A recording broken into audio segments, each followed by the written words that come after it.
Bismillahirrahmanirrahim. Assalamualaikum warahmatullahi wabarakatuh.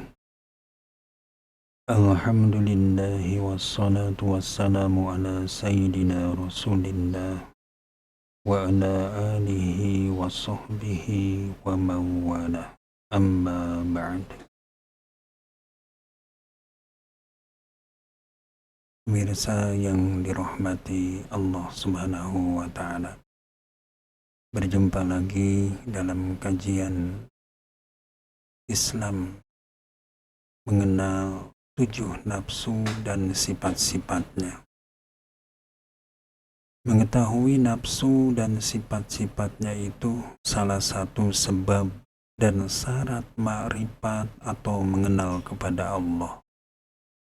Sebab Rasulullah SAW bersabda, "Man arafa nafsahu faqad arafa rabbah." Siapa yang bisa mengetahui, mengenal nafsunya, maka dia bisa mengenal Tuhannya atau ma'rifat billah. Para ulama ahli tasawuf berkata, "Wal jahlu billah haramun wa ma'rifatullah wajibun." Bodoh tidak mengenal Allah itu hukumnya haram, dan ma'rifat mengenal Allah itu hukumnya wajib. Dalam kitab Mutammimat Jami'ul Usul halaman 228. Kedua, ketahuilah bahwa sesungguhnya mengetahui nafsu itu hukumnya wajib atau fardu ain pada tiap-tiap manusia. Sebab mengenal Tuhan itu syaratnya harus mengenal nafsunya. Karena Nabi telah bersabda, barang siapa mengenal nafsunya maka ia bisa mengenal Tuhannya. Terangan di dalam kitab Mutammimat Jami'ul Usul halaman 230. Apakah nafsu itu? Nafsu ialah jisim atau bentuk yang halus yang diciptakan oleh Allah 2000 tahun sebelum Allah menciptakan jasad. Adapun jisim tersebut sebelum berhubungan atau bertemu dengan jasad itu disebut ruh, dan ketika bertemu atau berhubungan dengan jasad disebut nafsu. Ruh sebelum mengenal apa-apa selain Allah, ruh itu selalu istifadah di hadapan Allah tanpa perantara. Adapun nafsu berhubung sudah berkumpul pada jasad lalu bisa mengenal selain Allah, yang menyebabkan lupa dan jauh dengan Allah, dan menjadikan hijab untuk usul atau musahadah kepada Allah, istifadah minallah dan ma'rifat billah. Apabila nafsu sudah seperti itu, maka membutuhkan beberapa peringatan atau pengobatan, seperti memperbanyak zikir, tawajuh, mujahadah, muqarabah, dan mau'idah hasanah, supaya segera ingat dan taqarrub kepada Allah, bisa usul, musahadah, ma'rifat, dan istifadah minallah. Allah Ta'ala berfirman, wa zakir fa inna zikra tanfa'ul mu'minin. Hei Muhammad, ingatkan, berilah peringatan pada umatmu, sebab peringatan itu bermanfaat pada orang-orang yang beriman. Di dalam As'adur Rafiq, juz 2 halaman 18. Nafsu manusia itu ada 7. Satu nafsu amarah, yaitu nafsu yang selalu memerintahkan keburukan. Allah telah berfirman dalam Al-Quran, wa inna nafsa la amaratum bisu. Sesungguhnya nafsu itu selalu memerintahkan kepada keburukan. Adapun sifat-sifatnya diantaranya bakhil, dengki, bodoh, sombong, marah, sangat cinta dunia, senang melakukan perkara yang buruk, atau hina. Adapun warna sinar atau cahayanya yaitu biru, tempatnya di tengah-tengah antara kedua alis mata, latifah nafsu.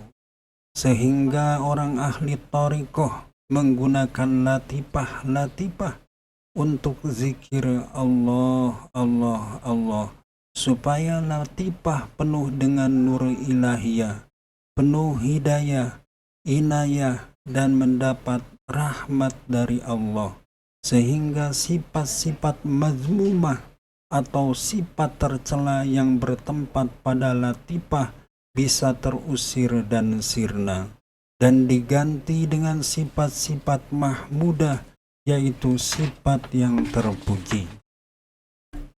Kedua adalah nafsu lawamah, yaitu nafsu yang selalu menyesali atau maido setelah melakukan maksiat atau perbuatan dosa.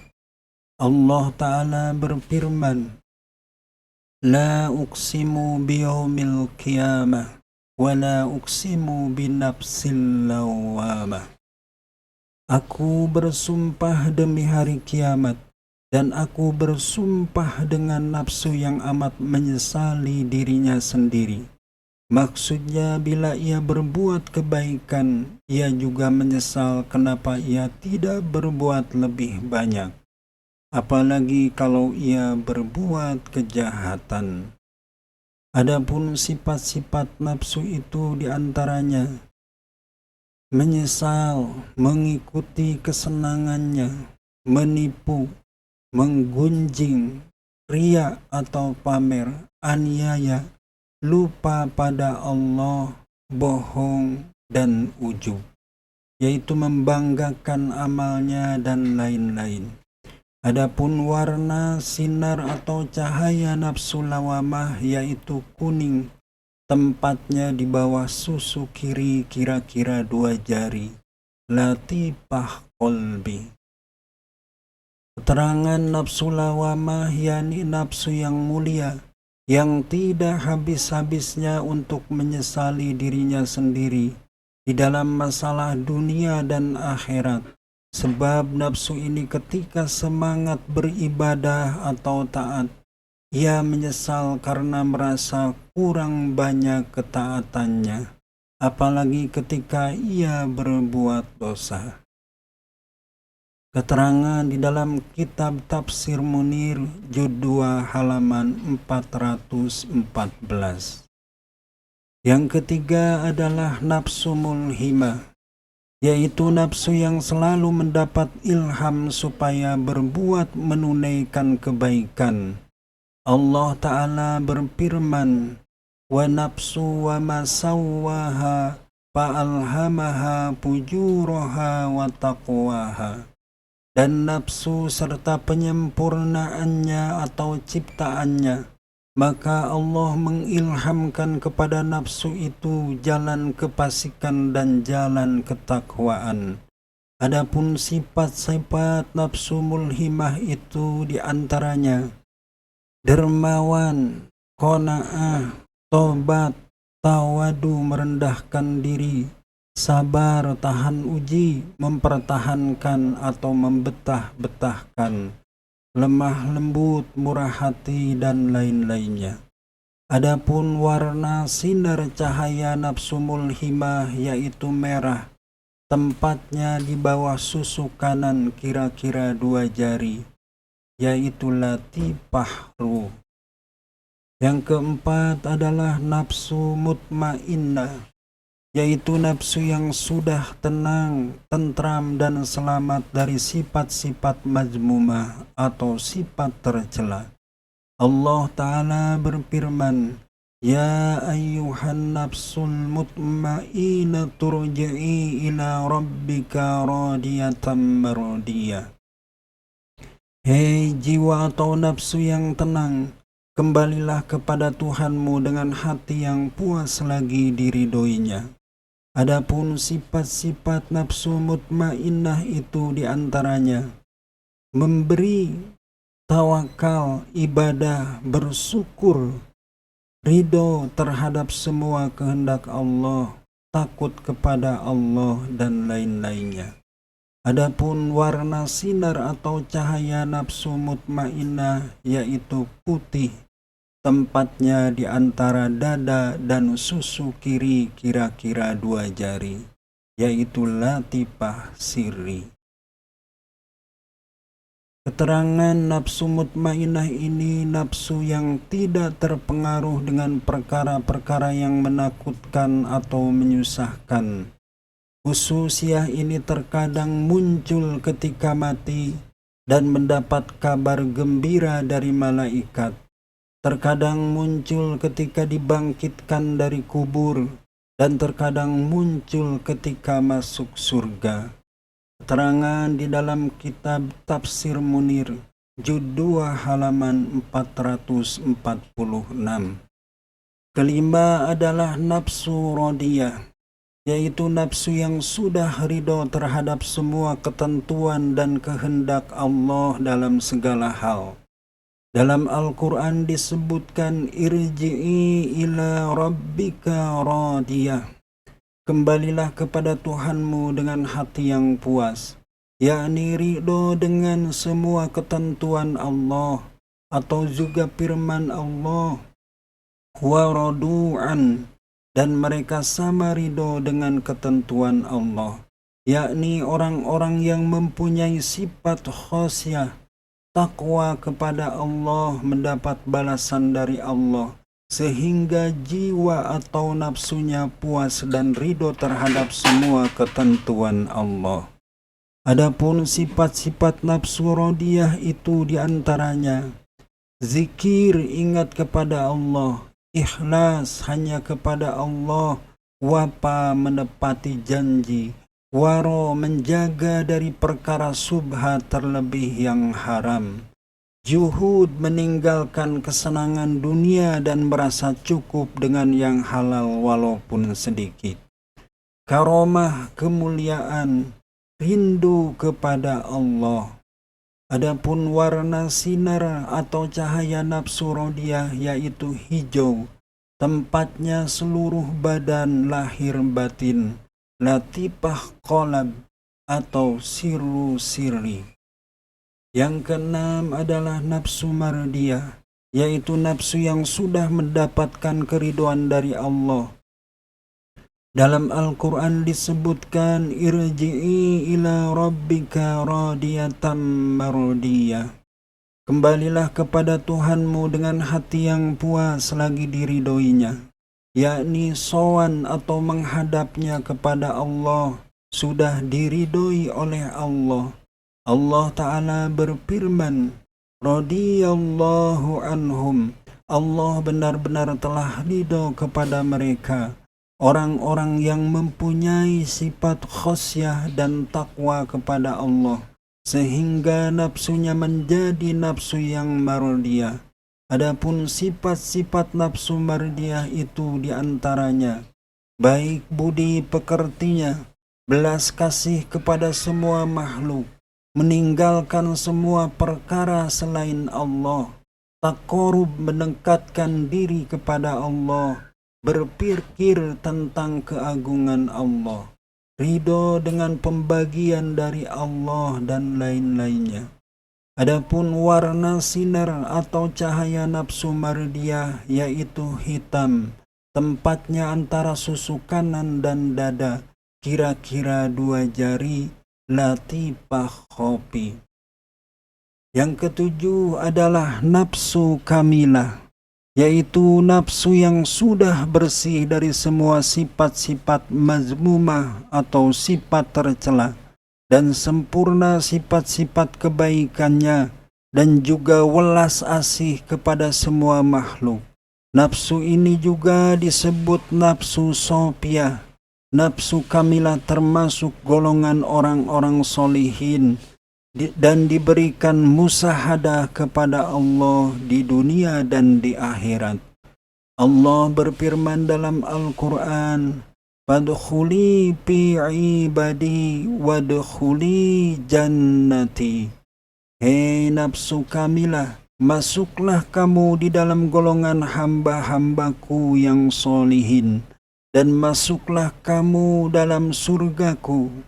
Keterangan firman Allah padkhuli fi ibadi itu ditafsirkan dengan pengertian tafsir ini, yaitu apabila nafsu sudah menjadi nafsu kamilah karena sifat-sifatnya yang baik dan sempurna, maka Allah dawuh dan memerintahkan supaya nafsu itu masuk ke dalam golongan orang-orang yang soleh dan masuk ke dalam surganya Allah. Adapun surga itu ada dua macam. Satu, surga di dunia yaitu berupa musyahadah illallah, dan dua, surga di akhirat yang kekal, panggilan dan pernyataan Allah dalam ayat di atas. Itu bisa didengar oleh semua orang yang sudah ma'rifat billah. Adapun yang lewat mimpi, ada pula yang melalui ilham. Keterangan di dalam kitab Hasyiatus Shawi juz 4 halaman 318. Adapun sifat-sifat nafsu kamilah itu diantaranya ilmul yakin, ainul yakin, hakul yakin, ujlah menyendiri dari makhluk, diam dari perkataan yang jelek, sidik, jujur, membantu pada makhluk, memenuhi semua perintah Allah dan lain-lainnya. Adapun nafsu kamilah tidak mempunyai warna cahaya yang khusus karena mengandung antara 6 warna cahaya nafsu yang tersebut di atas. Tempatnya di tengah-tengah dada, latifah akhfa.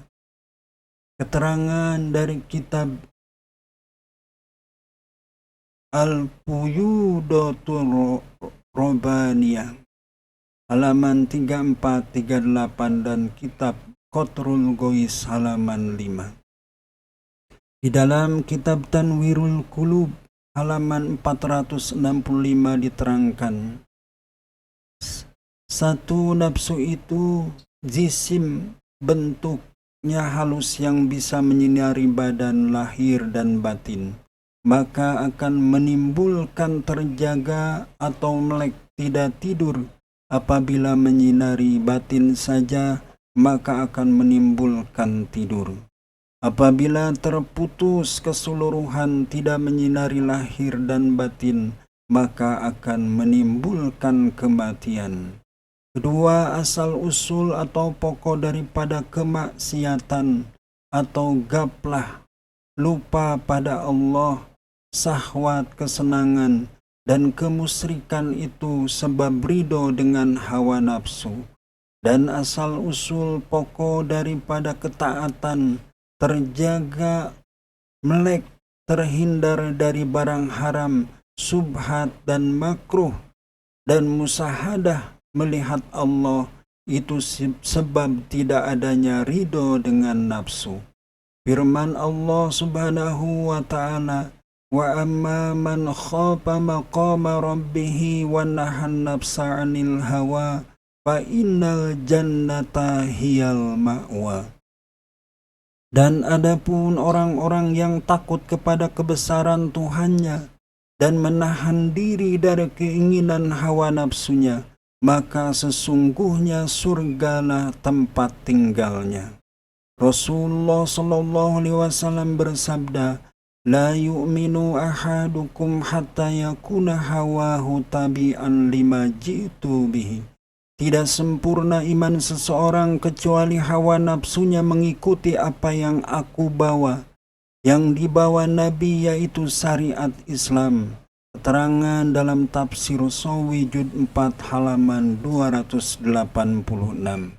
Yang ketiga, maka dari itu tidak ada perkara yang lebih bermanfaat bagi hamba kecuali membersihkan nafsunya, dan untuk membersihkan nafsu supaya bisa berhasil, sebaiknya melalui mujahadah 7 yang akan diterangkan selanjutnya.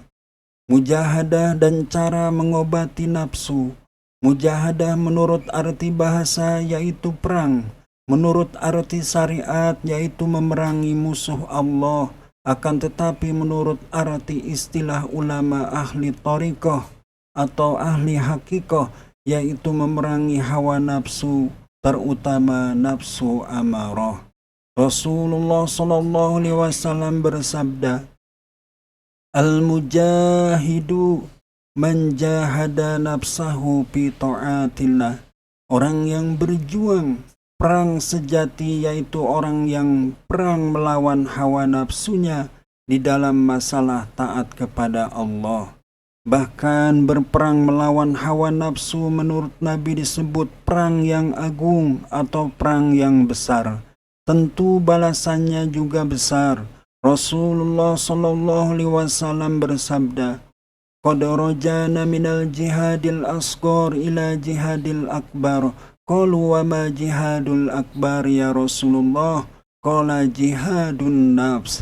Sebenarnya kita pulang dari perang kecil dan menuju ke perang yang besar.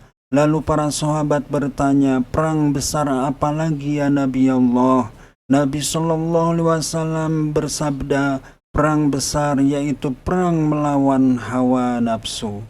Sebaiknya para ikhwan yang mengamalkan thariqah supaya melakukan mujahadah, sebab mujahadah itu termasuk penyebab wusul ilallah yang agung.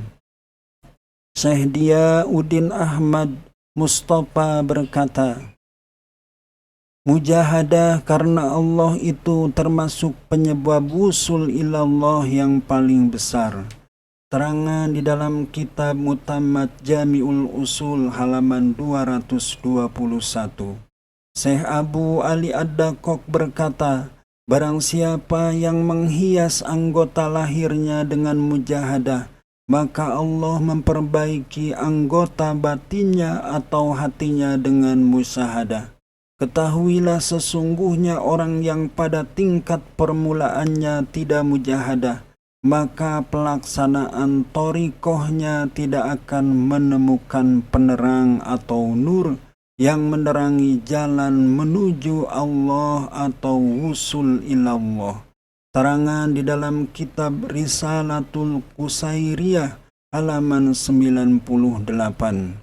Syekh Abdul Qadir Al-Jilani radhiyallahu an berkata, satu, Allah subhanahu wa ta'ala sudah dawuh kepadaku melalui ilham dan mukasyafah. Hei wali Gaus yang agung, mujahadah itu sebagai lautannya musahadah. Adapun ikan-ikannya yaitu orang-orang yang hatinya wukuf berhenti di hadapan Allah. Dan barang siapa yang ingin masuk ke lautan musahadah, maka harus menempuh cara mujahadah. Karena mujahadah itu sebagai bibitnya musahadah. Kedua, hei wali Gaus yang agung, sangatlah beruntung orang yang hatinya condong atau ingin sekali mujahadah. Dan celaka bagi orang yang hatinya condong kepada kesenangan. Ketiga, hei wali Gaus yang agung, apabila engkau ingin melihat aku pada suatu tempat, maka usahakan untuk mengkosongkan hati dari selain aku. Bagaimana cara mujahadah nafs ini, memerangi hawa nafsu kita ini, menurut keterangan dari kitab Tanwirul Qulub, karya Syekh Muhammad Amin Al-Kurdi An-Naqsabandi radhiyallahu an, halaman 467, tentang cara melawan hawa nafsu itu banyak sekali, bisa melalui zikir, sholat, puasa, sedekah, dan lain-lainnya. Tergantung pada guru yang memberi petunjuk dan resep mujahadah nafsu. Mudah-mudahan dengan membahas nafsu-nafsu ini kita bisa memeranginya dan menundukkan hawa nafsu yang ada di diri kita, terutama nafsu amarah yang selalu menyuruh kepada keburukan. Wallahu alam bisawab, wallahu muwafiq ila aqwamit thoriq. Wassalamualaikum warahmatullahi wabarakatuh.